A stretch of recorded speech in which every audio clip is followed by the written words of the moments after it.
All right guys, we're in the shop today and I've got the Mav R on the hoist. I've got a really simple product to show you guys.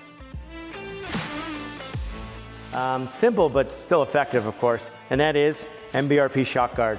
You can see I've got it on the car right here. And it's just simple bolt on, 3 bolts, factory hardware bolts are right on. And really, it's just gonna protect your shock, save you any pitting, any stones, any, depending on where you're riding, sticks and stuff coming up, and rocks taking a chunk out of your shock. So simple, easy install, a low dollar cost part, but it might save you a rebuild someday. So as you can see, it's simple, utilizing the stock 3 holes, stock hardware. This is 16 gauge metal formed and powder coated to protect your shock, as I've said. So if you look up part number AC9219-05 at MBRP.com, or of course, go find your local MBRP dealer and buy it there.